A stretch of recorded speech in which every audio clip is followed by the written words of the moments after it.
The message you're sending your brain is this obsessive thought is real. This threat that I think I'm under, that I have to do this the right way, is a real thing, right? You're solidifying it. You're confirming to your brain, this is real and I have to do this. And now the brain has this message. Okay, so when I'm eating, I will be in distress if I don't eat it the right way. And as long as I eat it the right way, I won't be in distress. This is keeping me safe. I have to keep doing it, right? So the more you do it and the longer you do it, the reality is you're wiring your brain to have to do this when you eat.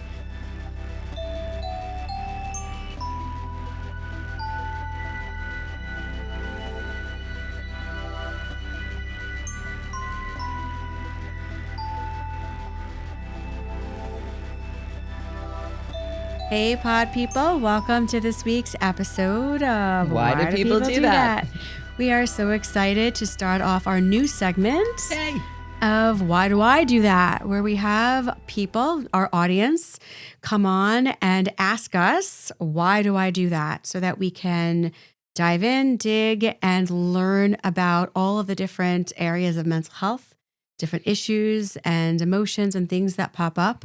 This is a really great episode that talks to us about OCD and the spirals that we can get into and the rituals that we can get into and why, right? Which is where it all kind of comes from. Our big question. Why do people do that? Why do we do what we do? And so if you can take the time to follow along, our guest, Brady, has a really great aha moment at the end. It was kind of like that moment that we were really waiting for. And he finally got said there.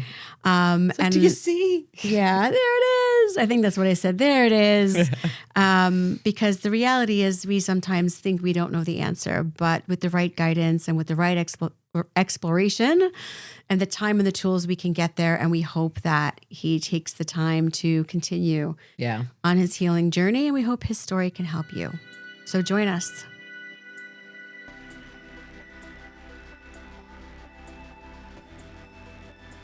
Hey, pod people. Welcome to this week's episode of Why Do People Do That? We are very excited to have our first episode of the new year that we're recording with our new theme of Why Do I Do That? So every once in a while, we're going to be doing Why Do I Do That on our Why Do People Do That podcast. So we have our first victim here today.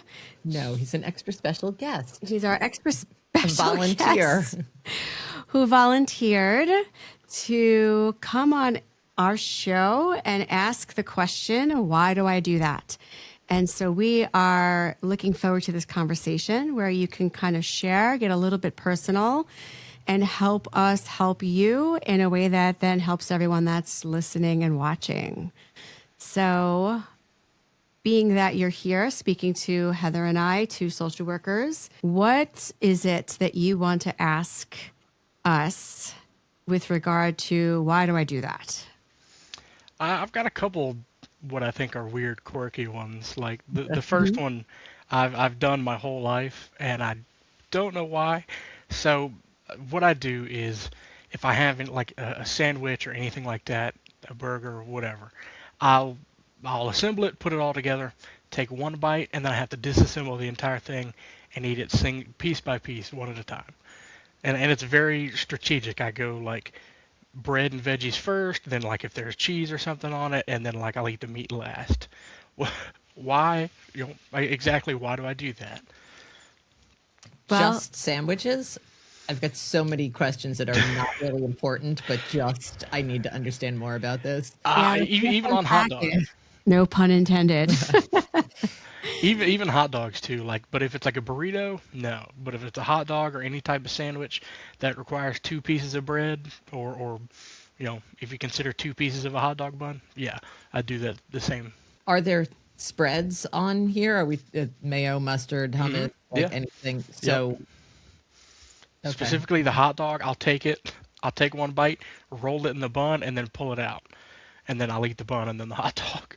So here's some questions. How long have you been doing that? As long as I can remember. Okay. And this feels like a have to you? And what I Yes. mean by that is like, if I were to say to you, I'm going to hand you a sandwich right now, and you're not allowed to do that, what would that feel like for you? Um, I'd be a little annoyed. If I have to eat it normally, I will. But it's not preferred. Okay. So you would be able to eat it if you had to. It wouldn't Yes. cause so much distress that like you wouldn't be able to eat it. Yeah, yeah. So when you say you'd be annoyed, can you help us understand what be annoyed would feel like for you? I feel like like you're messing up the process. Like this is how it is and how I need it to be, but you're messing it up if I have to do it another way. Okay. So there's the theme there is it's really important to you that things be done a certain way. And you come up with methods, right? And so it feels good to follow your method. And if you were not able to follow your method, even though you could tolerate it, it would feel really uncomfortable. Are there Yeah. ever times where that happens where you can't, for whatever reason, because of who you're with or where you are, that you have to eat it in a non-preferred way and then you have to tolerate that discomfort? Usually if I'm driving or So if there are I'm in a times you're eating a sandwich while you're driving and you yeah, That yeah. is really difficult. and you can't do it in the preferred way because it Yes, would be definitely. impossible to pick your sandwich apart while you're driving in your lap. If I'm So the you do do it. passenger, if I'm the passenger, definitely doing it. Okay. So there are times you do it Mhm. and you're driving. And now you're feeling uncomfortable and under distress while you're driving. Everyone Uh, off the road. That No, I'm kidding. sounds maybe not so much when I'm driving, but if I'm sitting about somewhere, definitely it's got to happen. Okay. So, I mean, I think what we're hearing here is that there's a relationship that you have with control, right? That is really important to you. So, when I say control to you and having a relationship with control, what comes up for you? What do you think about? Without thinking too hard, what do you sort of notice? I usually like to be, in control of most situations. I get, you know, stressed and a lot of anxiety and stuff when things are out of or being done, out of the process that I've created. so you've got processes for other things, not just sandwich consumption. Oh yeah, definitely. Would you be able to give us we don't have to talk about every single thing, but can you give us maybe one example of where else you feel this showing up for you? I'd say at the gym, like if I get on like say a weight bench or something or like a certain machine, like if I come at it from the right side, I have to always come at it from the right side. If I got to enter in the left or have to, change how I normally start it, it just messes up the whole process in my opinion. There's a process that has to go a certain way, and if it doesn't go a certain way, it feels messed up, Yeah. and that's uncomfortable. Hmm. Yeah. Correct. Yep. So, just a couple of quick questions, and then we can kind of dig in a little bit. Is this something that you have ever had diagnosed? I don't think so. I've thought about it maybe, times in the past, but not really, pursued it too much. Okay. Have you ever thought about the idea of OCD? Yes, for sure. Do you think this feels like OCD to you? Probably. Yeah, probably. Okay. I don't want to say, you have OCD when I've Right. talked to you for 5 minutes, but it certainly sounds. Based on what you're sharing with us, it seems very likely. Yeah. Yeah. So let's just talk just generally, just for a minute about what is OCD, right? OCD it's a cycle, right? There's a loop and it starts with, right, an obsessive thought and it follows through with a compulsive act, right? And so sometimes these compulsive acts can be ritualistic, right? It sounds like, right, there's a thought and then there's, an act, something that you do, right, that gives you this sense of calm or well-being over the thought that makes you uncomfortable, right? And so you're kind of closing the loop. Mhm. I'm wondering if you're aware when these things come up for you, what your thoughts are. Like, let's talk about Uh, the sandwich for a moment.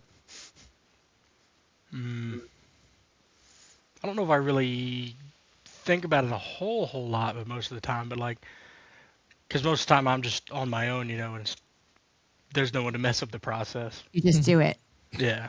Yep. So if I were to ask you, what would happen if you didn't do it in that order? What if you changed the order? What would happen? Depending on how much of a change, I think I'd be okay with it. But depending on, like, if it's like the, so I used to always give my mom foot rubs and stuff. She was a nurse, worked 12 hours, Yep. so, I don't mind, helping her do that. That I have a process too. I have a certain way, start to finish. Same with brushing my teeth. I always start on the same exact side, same exact tooth. And Hmm. it just feels awkward and wrong if I do it any other way. Okay. So what I want you to do right now, if you can, is just pick any of these things, right? The foot rub or the sandwich, right? Or the brushing of the teeth. Pick one, doesn't matter which one. And I want you to picture yourself, right? And I want you to visualize yourself starting it different. What would happen if you did that? Probably nothing really. I would continue on. Well, logically, nothing would happen, Yeah. right? But what would it feel like? It'd feel wrong. Okay. So it feels wrong, Mm. right? So here you are, your sandwich is in front of you, right? What's the first step of eating a sandwich? What do you do? Take a bite. And then what's the second step? What do you do? Disassemble it. Okay. So I want you to take 3 bites instead of disassembling it and then just sit with it on your plate, right? So honestly, right? Be honest with us. What would that feel like for you? Um, a little anxious that, I'm doing things out of order. Okay. So what would happen if you did things out of order? Um, Stay in the feeling, not the logical brain, but what's really showing up for you in that moment. What does it mean that you're not doing it right? just that it's done wrong. That's not Yeah. supposed to be that way. Okay. So it's wrong. It's not supposed to be that way. So now you're doing it wrong, right? Now you take 4 bites and 5 bites and you're not disassembling it, right? What does that mean? I'm just continuing along, except I'm doing it in a different way. You're doing it in a different way, but it feels wrong. Yeah. Okay. So what does that mean about you that you're doing it the wrong way?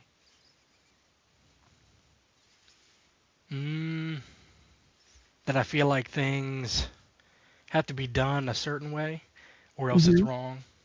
Or that I'm like worried I might be told that I'm doing it wrong. Okay. All right. So we're getting there. So the worry is if I do something wrong, somebody might tell me I'm doing it wrong. So what does it mean about you if someone tells you you're doing it wrong? That I'm worried I look like I look dumb or just You look dumb. that I don't know. Okay. That you don't know what? It's that I don't know what I'm doing. You don't But know what you're I doing. have learned to maybe like especially like doing school stuff and work and things like that. Like I try to look at it as more of a learning opportunity. Like Mhm. because there's plenty of stuff at work. Like I work, I do IT. There's a million things, that I don't know, but I'm also excited to learn, but I don't want to do it wrong. Yeah. So there's something there for you in the act of doing something wrong, right? There's meaning attached to it. What does it mean if you do something wrong and other people notice and they tell you you did it wrong? What does that mean about you? I don't want to repeat myself, but just the thought that I look, that I don't know what I'm doing, that I have no clue. I'm just, faffing about. Okay. So if you were to kind of stay in that moment, right? That feeling. So what I'm wondering is what is your history like? What are your experiences like with that experience? Have there been times in your life where you didn't know what you were doing, or the people around you treated you as if you didn't know what you were doing, or you really were in a place where you really believed or felt like you didn't know what you were doing? So much so that you learned to cope by having a very specific and precise way of doing things right so that you could always feel like you're doing things right, even if it's unnecessary to do it that way, right? This constant feeling of reassurance that you give yourself. There's a right way and a wrong way to eat a sandwich. There's a right way and a wrong way to give someone a foot massage, right? There's a right way and a wrong way to do this or this or that. And so if I know what the right way is and I follow that, I know that I'm always going to be okay because there's been negative experiences. Yeah. Have there been negative experiences? Something I can think of, but um, it was well deserved. Just because, so my dad's a construction worker, Yep. and there's plenty of times where me and my brother will, hey, come help me do this in the yard, or something, or help him build something or whatever. And we would do it wrong enough to where he would just get mad and send us back inside. And is this when you were a little kid? Yeah. Yeah. We knew what we were doing. He'd be like, look, skin that copper. And we're just jacking around to the point where he's like, all right, just go inside. Yeah. So did it bother you when he would get mad and say, you're not doing it right, get back inside? At that point, we were doing it to go back inside. Intentionally. So, but there's probably moments in the past for sure. With your dad? Yeah, probably. Yeah. So is there anything that stands out for you where you kind of really think about, like, I really felt insecure here, or I really doubted myself here, or I really worried about what people thought here, or I think I got negative feedback here, and this is why doing something wrong or making a mistake is so scary for me? I'd probably really have to sit and think about that one. Nothing comes up for you?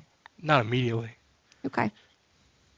Because it seems like what's happening here, right? And this is something that may really take, speaking to a therapist and taking the time to dig, right? Because there could be something there that your mind is not bringing you to right now in this moment because you want to protect yourself from something you're not ready to dive into, right?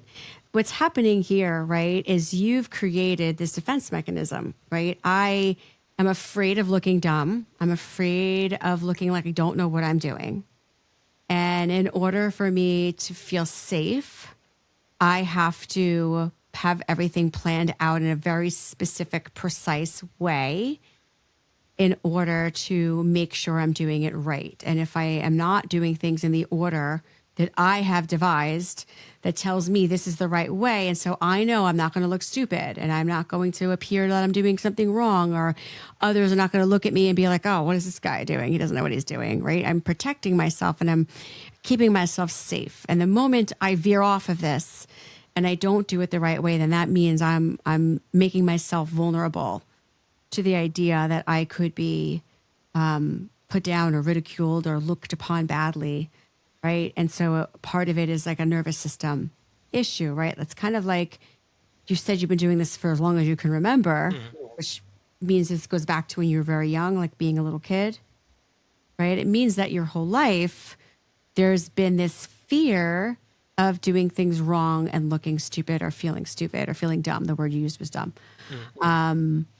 And so you're now completing this biofeedback loop and wiring your brain to believe if I do something, I have to do it right. There's a right way to do it. And so I have to do it the right way. And if I don't do it the right way, then I'm in danger. And so I think probably what's happening is when you don't do things the way you have decided is the right way to do it, you set off that fight or flight response. And now you feel like there's a threat. You feel like you're in danger. And you feel like that's where that discomfort comes in, where you feel like a little bit anxious or a little bit uncomfortable or a little bit annoyed. I think those are the words you used, right? I think those are the three different things we heard, right? Annoyed, uncomfortable, anxious, that, I'm not safe, right? There's a threat there. There's a right way to eat a sandwich. And so the reason you're here and saying, why do I do that, is because there's a part of you that recognizes this is really unnecessary.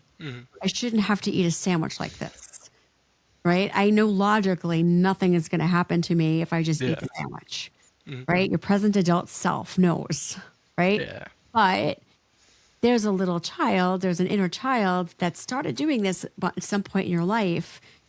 That's like, no, it's not safe. There's a right way. Do it the right way and you'll be okay. Mm-hmm. Right. And it sounds like it circles around how others view you, wanting to appear to others as if you know what you're doing. And so, this is just your method. And so it's uncomfortable to do it otherwise. Does that I make sense? gotcha. Yeah, definitely for sure. I'm wondering if there's any thoughts or memories or anything that popped up for you while I was talking. I still didn't really think of much. Like I said, that's something I would probably have to sit and think about for a good while. Yeah. So, when it comes to OCD, one of the modalities in therapy that are really helpful is called ERP, which is exposure response prevention. And so, what an Like what you ERP, were talking about, like the take 3 bites and, trying to tolerate that distress and that uncomfortable feeling and like being, gaining the confidence that like this might not feel okay, but I can do this. And the next time I can take 4 bites before I disassemble and reassemble. yeah. So, what you'd be exposing yourself to is two different things.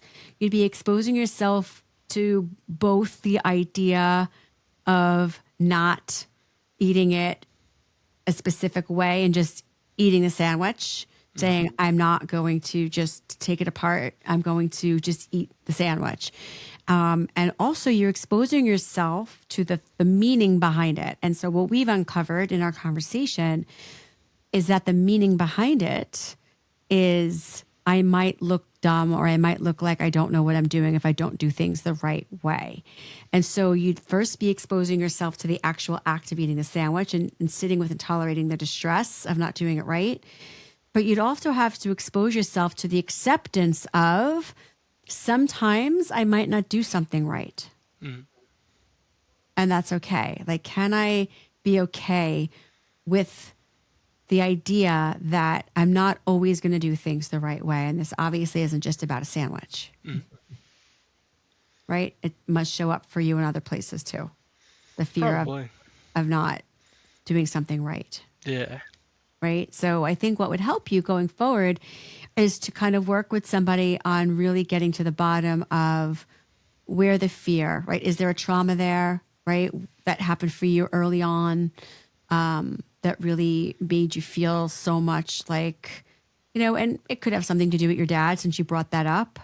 What's interesting is that you said, I deserved it, right? I deserved him getting mad because I was not doing it right on purpose, And so, I'm wondering if there might be some conflict in that, just in and of itself, right? Mm-hmm. Like just, I'd be curious a little bit about your relationship with your dad, if your dad's still around, Mm-hmm. how you feel about the fact that you used to purposely do things wrong Mm-hmm. just to upset him so that you wouldn't have to help, Yeah. right? Anything come up for you when I say that? Um. Like not immediately that I think of. Like I think my relationship with my dad is great. Like he's one of my top male role models and stuff. He's hardworking. He takes care of the business that needs to be done. You know, loves everybody. Is gentle when you need to be, and and hard when you need to be. On the other moments and stuff. Like I don't whatever curse we have with trees. We've had a tree hit the house 3 times so far, at least. Each one getting progressively worse. So, he knows how to handle the situations. When things are going awry, and then also when to just be chill and calm about it. If that situation is needed as well. Yeah, that's good. How about mom? You mentioned mom has a little bit of a stressful job. And so when she would come home at the end of the day, you'd be there for her. hmm But she works overnight, so it's a little different. Hmm. Trying to balance the schedules and stuff because I work in the daytime, she works in the nighttime, and then you know, same thing when we were growing up and stuff. Her working nights and stuff. So what was that like? Um, Obviously not there a lot because Yeah. she's always working, and Yeah. especially with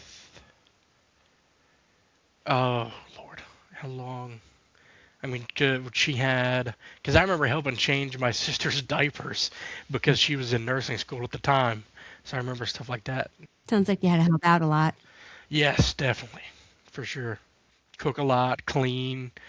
Uh, uh, well, I say mow the lawn, but she likes to do that herself. Surprisingly, she'll come home from a 12-hour shift and then mow the lawn. It's like I don't know how you do that. Wow. Well, maybe that's her thing, right? That makes Yeah, you true. feel like she's like getting some stress out, doing something productive. Hmm. But it sounds like mom, she works really hard. She has a stressful job. And so a lot has fallen on you in terms of taking on some of her responsibilities. Maybe that was hard sometimes. Oh yeah, probably for sure. Any thoughts or memories about that when you were younger? That's probably another one I'd have to really sit and think of. Probably Yeah. don't have too many hanging around back there for reasons like that. Yeah, I mean, sometimes it's just like, your mind just kind of cuts it off because it's like, you know what, I'm not really ready to get into that, right? So Mm.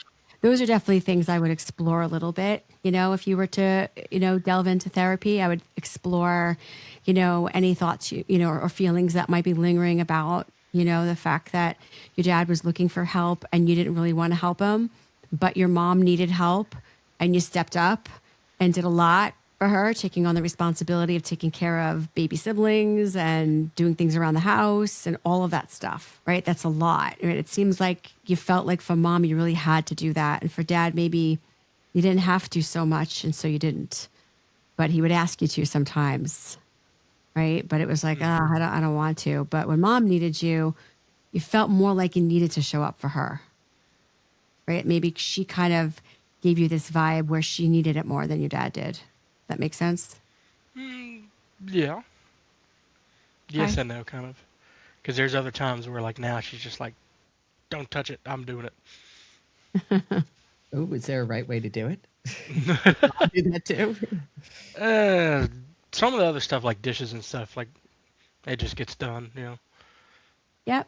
I mean, I think that's a good question, though. Is there anybody else in the family who does things this way, like very meticulous? Everything has to be a certain way. Oh, yeah, yeah. Probably all of us. Everybody, mom and dad Yeah. too. Um, maybe them not so much, but I know me and my siblings. How many siblings you got? I'm the oldest. There's three of us. There's me, younger brother, and then my sister's the youngest. We're all 3 years apart. And you all feel like everything needs to be done a certain way. I know with my sister, maybe not so much my brother, although probably. Yeah. But I think there is a difference between like there's a right way and a wrong way to do things. And, I'm just thinking about my grandfather and like he would do things a certain way. And like that's just the way you sort of had to do them. Well, there's this feels like the right way to do it, and so that's what I'm going to do. And then there's This is actually the right way. I can't not do it this Yes. way because I will be uncomfortable and Yes. be in It will mean distress. something. Yep. And it gets in the way of your everyday life, right? Like because it's like I have to do this, and because I have to do this, I'm late. I can't focus on other things. I can't get certain things done. Yeah, right? absolutely. I would be so really uncomfortable. Yeah, my yeah. mind is just stuck on that. Right, right. Like it's kind of like, well, there's a right way and a wrong way to make the bed, but if I don't make my bed the right way and I walk out of the house, I'm not going to think about it, as opposed to that person who's going to, Their day is ruined because the bed wasn't made the right way. or they're going to worry that it means something. They assign a meaning to it, right? That's a lot of times what it is. Like I think for you, the meaning you assign to it is that it's going to look like, right? So there's definitely something there in terms of how others are going to view you, and how you're showing up for others and how that makes you feel and what that means about you, right? That kind of brings you into this loop, Mm. right? Of like having this obsessive thought about like how things need to be done, and then the compulsion of doing them. And so something to keep in mind about OCD, and I'll leave you with this, is if you have an obsessive thought and then you give in to the compulsion, right? The thought is I have to eat the sandwich the right way or something will happen. I won't do it the right way and this will be awful. And then you do it, you give into it and you eat it the right way. The message you're sending your brain is this obsessive thought is real. This threat that I think I'm under, that I have to do this the right way, is a real thing, right? You're solidifying it. You're confirming to your brain, this is real and I have to do this. And so you're sort of, they call it completing the biofeedback loop. And now the brain has this message. Okay, so when I'm eating, I will be in distress if I don't eat it the right way. And as long as I eat it the right way, I won't be in distress. This is keeping me safe. I have to keep doing it. Right. So the more you do it and the longer you do it, the reality is you're wiring your brain to have to do this when you eat. So the only way to undo it and to unwire it, right? And and anyone can do that, right? Because the brain has plasticity. We can always change the way our brain is wired and what we do. And so the only way to get through that is to get through it, right? Is to really kind of allow yourself to go into the exposure of the idea of not being perfect and what that will mean about you and how others will see you. And sitting with and tolerating the distress of not doing things in the ritualistic way that you're used to doing it. So I would definitely recommend not doing that yourself and doing that with the guidance of a mental health professional who can really help you dig into if there's a trauma there, if where the meaning comes from for you of I have to do things the right way and I'm not safe if I don't get a deeper understanding of where that's coming from, right? And to really kind of get into that exposure model where you are allowing yourself to rewire yourself to not do it if it's something you want to do.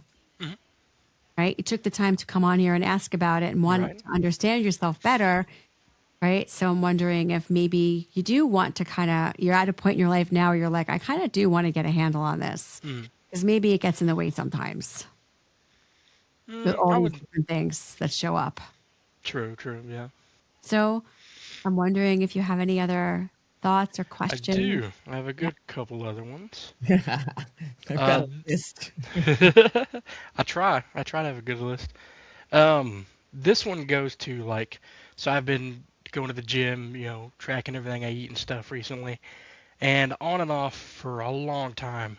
I've gone back and forth with like going to the gym, going to kickboxing, doing, I'd be active for like 2 weeks and then stop, for months at a time. Or I had a time where I was doing kickboxing and I did it like consistently for like 3 months. And my coworkers were like, "Oh, we can really tell a difference in your face and stuff."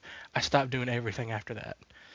Just and then up in high school, I played, from literally kindergarten to 10th grade, I played every sport they'd let me into, and then I stopped, everything after that, and just kind of yo-yoed up and down, with a bunch of stuff, which leads into why did going to a horse stable for a birthday party inspire me and finally give me the motivation to make real change and lose weight, and I've lost 70 pounds so far. That's So great. Wow. So what does it tell us about the horse That's a stable? very specific it question. it, it is because it was for my niece. Yeah, it was my niece's birthday party. I think she was 8 maybe, and just, we'd gone to this horse stable because she'd taken riding lessons and stuff, and the horse she had always ridden was at this stable, and so we had gone, and then me and my brother and sister and stuff, were like walking around feeding the horses and stuff, and just interacting with them and things like that, and just something about it when I was on the way home, I was like, man, I was like, you know what, I was like, I kind of want to, do more and, work a little harder and be more consistent with, my efforts and stuff. So what do you think it is that was different about that than all because you compared it to all these other things you did. So what was different about this for you? It felt more relaxed and like I wasn't just trying to, boss the wall, go, go, go. Because I don't know why I do this. I always felt like if you don't, if you're not doing it, hard, you're not doing it right. If you don't, go hard or go home, pretty much. Mm-hmm. Which is everything that we're talking about. Do you see how it ties in? It does. I see. Yeah.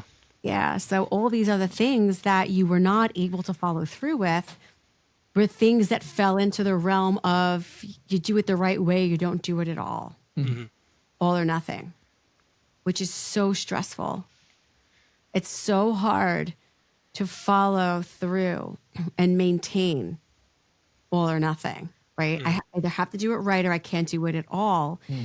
Eventually, I think we quit those things and we give up those things just Because it's impossible to keep up with that expectation of doing it perfectly or doing it every day or yeah, it's like you're rebelling against yourself, right? If you're going to push me into a corner and force me to do it the right way, I'm going to stop because I'm just going to sense it as a threat. It's going to be unsafe or uncomfortable to keep up with because it's just too much. It's too excessive. It's too intense. And so it sounds like with this last thing, right, that you have been able to follow through with, you were able to do it middle ground. It sounds like with this, for some reason, you're not putting that same rule of like, you have to do it's all or nothing. Does that make sense? Does Yeah. that sound right? Hmm. That's what's different about it. Right. So it's easier to follow through on something that isn't so rigid, right? Where everything else had so much rigidity to it that it was impossible to keep up with. Hmm. Right. But it really very much ties into the sandwich, right? It's the same theme and it's so hard and it's overwhelming. Right. So it's easier to stick with something that isn't going to be threatening Hmm. because there isn't like, you're not judging yourself, Yeah. right? You're just going with the flow. but it's interesting because I was thinking too, like, the idea of going to this horse place where his niece had been going and his niece had been putting in the work and been kind of able to successfully ride horses, whatever, I'm sure Hmm. there's a equestrian term for that, but, had sort of put in the work and had, achieved a certain level. Like, wow, if my niece can do that, maybe if I stick with what, I'm trying to do, I can do that as well. I'm wondering, did you follow the way she did it? Did you follow Uh, her method? Like, this is how she did it. This is what she did, or how often she did it. And so I'm going to do it that way. I have no clue. She did Okay. it.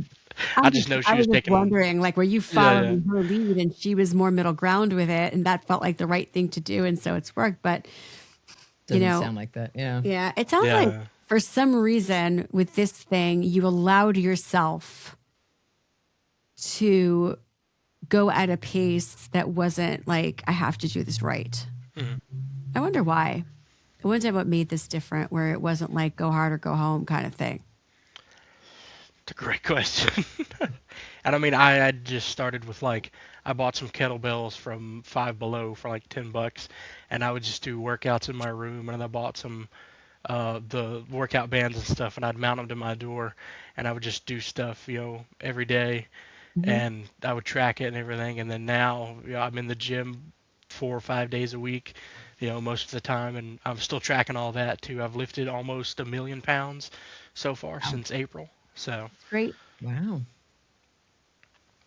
Yeah. So it sounds like you're just being a little bit more gentle with yourself and you're allowing it with less rigidity. And so it's easier to follow through with, unless it's because you have, I mean, is it the opposite? Are you pushing yourself and having to stick with, but in a way that's manageable? I'd say it's more that way, because there's times where I'm like, I don't want to go today, and I just don't go, I was and then I That's go. absolutely what I was going to ask. Like, if Yeah. go 4 days a week and you decide Hmm. you're not going to go one day, like, is that same, like, I'm going to feel uncomfortable, something not doing it right, the sandwich way or It sounds like you've decided that the right thing here is to give yourself the break. You're allowing it, Hmm. right? So it's realistically easier to maintain, right? Because all or nothing doesn't work for people. It's impossible to keep up with. Yeah, Is there one more you want to ask us? I do. Let me find it. I gotta pick out a good one here. Hmm. Let's see. I love that you've got a list. This is a good one. So a couple years ago, I had pneumonia, and I mean, it was tough. And like my mom being a nurse, she checked my blood oxygen level, and I want to say it was in the 70s, which is very bad. Dangerous. Um, and I almost didn't go to the hospital because I was like, I don't want to bother anybody, It's like I'll tough it out. And my mom's friend, who's is a doctor, she's like, please promise me you will go to the hospital. I'm like, okay, I guess I will, because I almost didn't, and I almost might not be here. Who would you be bothering? The the nurses and all the people there, and then my anybody who had to take me to the Who, hospital and who check would on have to me. take you? I think it was my dad at the time, because mom was at work. Because she told me, she's like, "You come to this one I'm working at right now." Yeah. So I wonder if is that a theme for you? Do you often not want to burden people with your needs or not ask people for help or not ask for things and feel like you're a bother when you need something? Yeah, I try. I want to be as self-sufficient as possible. And Uh, there might be small things, like, hey, can you hand me that, or can you do that? You turn off that light, or something like that. Really, really minor, simple stuff. But 99% of the time, I want to be as self-sufficient as possible and not have to, Yeah. really bother anybody about it. So asking for help or Yeah, yeah. yeah, you need help or might not know something too. I wonder why it's so important to be self sufficient. I mean, I want to be as independent as possible. I don't want to bother anyone else's time with, my own problems. Yeah. I wonder where you got the idea that needing something from somebody would be bothering them. Hmm. It's another one I'll have to think about. Mm. The answer to that will really help you, right? And I don't know you well enough to guess. I definitely have guesses, right? But I don't want to, you know, throw it at you and Mm, say, maybe it's this, right? But there's, things you've talked about today that could be potentially the reason why you wouldn't want to bother somebody, mm, right? It might have been the message you got growing up that the people around you are stressed and busy and you don't want to bother them because they already have so much on their plate, right? mm, Maybe. And so what I'm seeing overall is that you have this idea that the others around you, you don't want to bother them, that it's so important for you to know how to take care of yourself, that if you need help, that means you're a bother to others, that you want to be self-sufficient, that you want to appear that you know what you're doing, that you want to appear smart and capable. This is all important to you, right? And it's a theme. Do you see how all three things you brought up connect? mm. Really, they're different things, but they're really not. Yeah, Right? These are just things that are just arming out of the same Core. mm. core. Exactly. Does that make sense? It does. It's a depressing thought. But yes. Yeah. Well, it makes it depressing. Just goes back to, like, I don't want to bother anybody with my problems. It You does go know. back to you don't want to bother anybody with your problems. And so here's the thing, right? You could look at it like it's depressing, or you could look at it like, hey, I thought I had all these problems, but I really only have one problem. Mm, And it just shows up in all these Different different places manifestations. and Yep. it manifests in different ways. So it feels like there's all these weird, quirky things about me, but there really isn't. mm, Right. So I There's the think, one core issue that yep, yeah, just plays out differently. yeah, the one core issue is I don't feel like I can ask others for help. And if I do, I'm burdening them. And so understanding where that belief comes from, because in therapy, we call those blocking beliefs, mm, right? You have this blocking belief, and this blocking belief is I have to be self sufficient. I have to appear that I know what I'm doing all the time. And if I don't know what I'm doing and I need help or guidance or assistance from others, then I'm burdening them. And I can't do that. I can't burden other people. So understanding where that belief comes from, right? What experience you've had in your life that has developed that belief is, I know it might sound cliche, but that will set you free, right? The truth shall set you free. And so understanding that and exposing yourself to the discomfort of that belief and understanding where that comes from and then starting to make small changes will make a huge difference for you if that's what you want. How does that feel to hear that? It's good. It kind of goes along with one of my New Year's resolutions, was to ask more questions, mostly regarding work, stuff, because they get on to me about that all the time at work. They're like, "Well, how come you didn't ask?" Well, for one, y'all act like we can't ask. You always can. Even if someone has a bad reaction at work, if you're at work and you are not sure how to do something and you need to ask your supervisor, and Mm-hmm. your supervisor reacts like, oh, blah, blah, blah, says whatever, and they're annoyed, right? Mm-hmm. That doesn't mean you've done something wrong, right? It's a reflection of what's going on inside of them. Maybe they're stressed. Maybe they have a lot going on. Maybe they don't know the answer. Now they have to ask somebody. But you are supposed to ask. You're supposed to be able to ask, and they're supposed to be able to answer you. And if they don't have the answer, they need to investigate and find it and help. That's their role. But I think the most important thing is know that the way others respond to you is about them and what's going on inside Mm-hmm. of them and not about you. You're not responsible for everybody's feelings around you. You're only Mm-hmm. responsible for yours. Does that make sense? Mm-hmm. Do you feel responsible for the feelings of others? Um, it depends. Like a lot of there's certain seniors at work and stuff that I ask that they seem way more happy and receptive to help me and Yep. like show me. Like there was one guy we had who just left, and I hate that he left because he was one of our best teachers. If there was something you would know, I mean, he gave you all the information he knew on it willingly, and would help you with it. Like he'd walk me through different things and stuff like that, and I never felt like I never felt like a burden asking him a question. Yeah. Whereas like if I asked my supervisor, good lord, the world's falling apart now. Right. But it sounds to me like your supervisor, that has nothing to do with you. It's not because you're a burden or because you're not self sufficient or Hmm. because you're showing up in a way that's, dumb. I'm only saying that because that's the word you used before, not Yeah. because that's what I think. Right.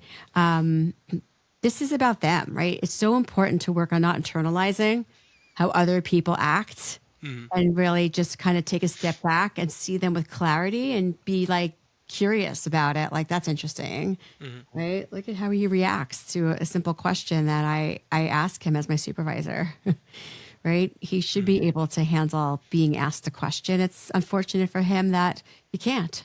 And it's interesting, when you bring that question to someone else, you get a perfectly appropriate response. So it's Hmm. not you asking, there are no stupid questions, but it's not that you're asking a question that you'd be expected to know the answer to. It's just the difference in how they respond and who they are. It has absolutely nothing to do with you and your question. So I'm wondering, does this all kind of make sense? Do you see how it all connects for you? Yeah, definitely for sure. Do you feel like you have clarity on like where the work can go for you going forward if you were to Hmm. kind of engage in doing this work for yourself and how it could Yeah, be yeah, helpful? definitely. I'm gonna write some of it down as well for sure. Yeah, write it down and really, you know what, don't hesitate to reach out to a therapist because these conversations, right? This is what moves us forward. Hmm. Having insight, having self-awareness, having understanding, right? Having these conversations in therapy really helps you to dive inward and explore, Yeah. right? Because I think this was just kind of a really cursory kind of overview of what could potentially be at the root of, some of this stuff. Hmm. And, long term work or even sort of, shorter term work with a therapist, on some of these specific issues would be really helpful. Yeah. Yeah, right. So it's about connecting all those dots, right? So there could have been a pattern growing up where you had to take on so much responsibility that you felt like I have to do all of these things because the others around me are busy, and so it's my role, and I can't really ask anybody for anything because they can't, right? Their mom's working at night, dad's Hmm. working during the day, we're all busy. I don't want to burden anybody, so I'm going to just unburden them by helping them and Hmm. do all of these things. And I've learned in life that it's important to be self-sufficient and do the right thing and know what I'm doing. And so you've created all these rituals around that, and now you're feeling a little bit stuck in it. And so just diving into it deeper and working slowly on exposing yourself a little bit at a time to your thoughts and the discomforts can bring about the change that you want to kind of like feel a little bit more okay with, Hmm. asking for help and growing Yeah. and doing what you need to do for yourself. I gotcha. Yeah, I tell my brother and sister all the time, somebody's got to be responsible around here. There it is. And it's interesting that it's you. You've identified Right. yourself as that. there it Well, is. they all agree too. Yeah. Well, that's the role that you've taken on. Why wouldn't they? That's true. Yeah. So what you just said there, right there at the end here, was very profound. Hold that. Go to therapy and bring that with you. Somebody's got to be responsible around here. Where that thought just came from, right? That's Yeah. at the core of all of this. I You gotcha. needed to take on this role because it felt like nobody else was. Right. And so when you are in a situation where it feels like there's chaos around you and it feels like nobody's taking control, you might jump up and be the one to take control because that's what makes everything safer for you. Does that make sense? Yeah. And There's so in another that saying. moment, the last thing you want to do is burden other people because then chaos and it's not going to be safe. I have to be the one in control. I have to be Yeah. the one to take care of everything. Right. And so you come up with these rituals to kind of give yourself the sense of control in a world where things felt out of control for you, it sounds like growing up. I definitely agree. We get the loony bin, true for sure. It's always chaos around here. Yep. I always tell people it's never a dull day in the loony household for sure.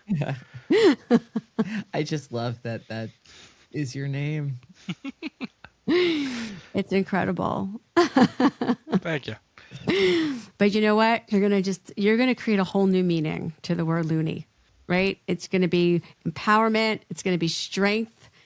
It's going to be self-awareness, right? It's going to be taking control in a healthy, adaptive way instead of in a maladaptive way, right? Instead of I'm going to take control in a way that makes me feel totally out of control, it's I'm going to take control by setting myself free and not having to stick with these rituals anymore.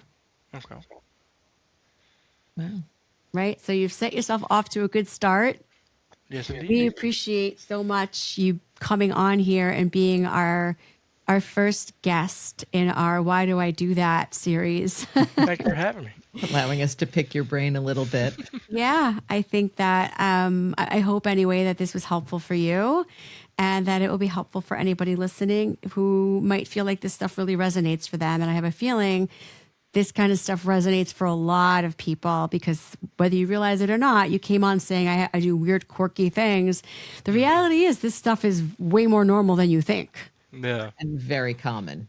Yep. It plays out differently, but so many people have those little rituals and those beliefs that there's a certain way to do things and it has to be done right.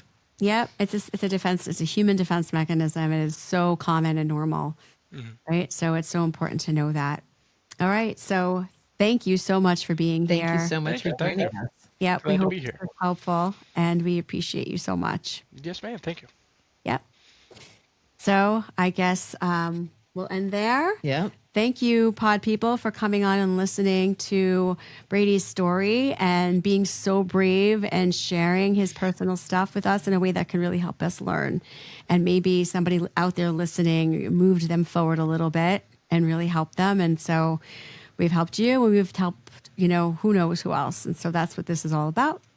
So with that said, pod people, you know the drill.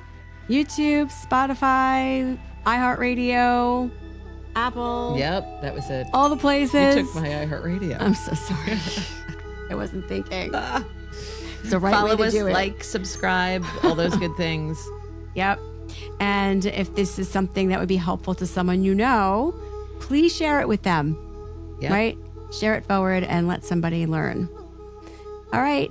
Thank you, everyone. We'll see you next time. Bye-bye. Bye. Why Do People Do That is recorded and produced by Press Record Studios.